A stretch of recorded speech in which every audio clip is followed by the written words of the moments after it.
In this lesson, we're going to be talking about ICMP error messages. Error messages are really one of the most critical portions of the ICMP protocol.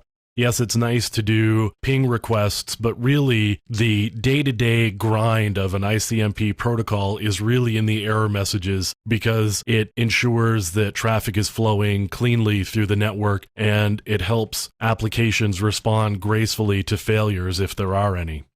I'm going to start up a packet capture here just so we can see some messages.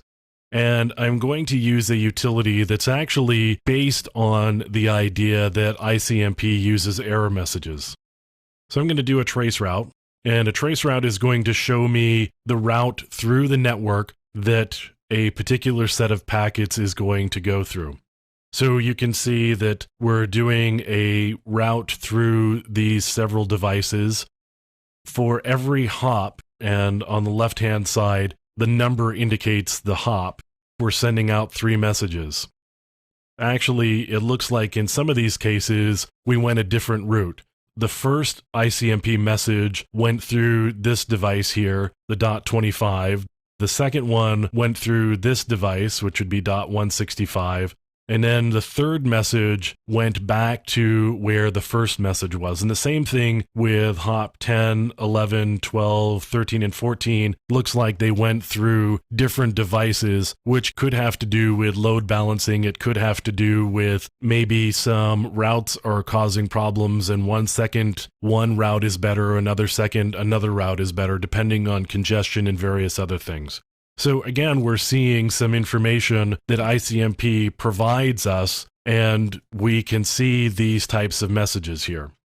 So let me go back to my packet capture. I'm going to stop it, and now I just want to look at the ICMP messages. So you can see that the messages we're seeing here are time to live exceeded, and that's actually how Traceroute works.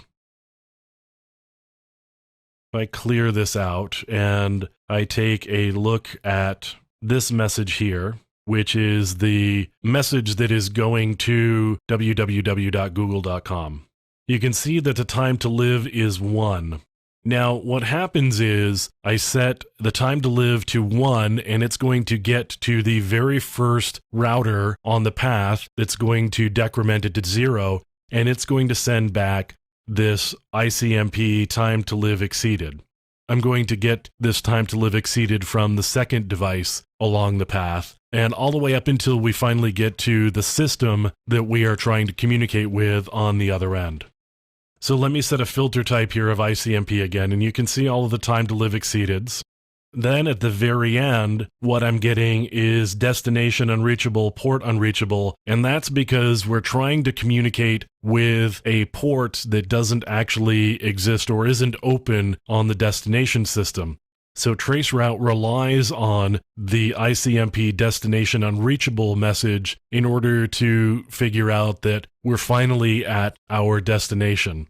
So we get that destination unreachable message. Traceroute says, yes, I'm done. That may be a port unreachable, it may be a host unreachable. So if the host doesn't actually exist, I may get a host unreachable message from a device next up in the chain. But the port unreachable message here that I can see, and let me close down IP, and we can take a look at the ICMP message. We get a destination unreachable for the type, and the code is port unreachable. That port unreachable tells me that I got to the system, it's just that the port I was trying to send a message to doesn't actually exist. This is a handful of the messages that you will see, and these are pretty common ones, these time to live exceeded and destination unreachable, whether it's port unreachable or host unreachable. These are pretty common ICMP error messages, and as I said, this is really how Traceroute works. It's designed around the idea that these ICMP messages are going to come back. So we're going to set the time to live really low and then increment it so we can figure out all of the steps along the way. So when I get this time to live exceeded, the device that I get the time to live exceeded from is that next hop. So we can see this comes from 64.223.94.1. So I know that that's the next hop after 192.168.1.1, which was the first hop that I got time to live exceeded.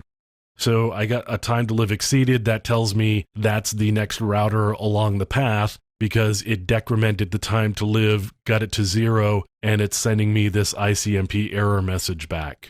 Lots of different types of ICMP error messages. These are pretty common ones. And as I said, there are utilities like Traceroute that are just designed around these ICMP error messages because we know how they work and they're pretty predictable in when we can get those error messages and how we can trigger them.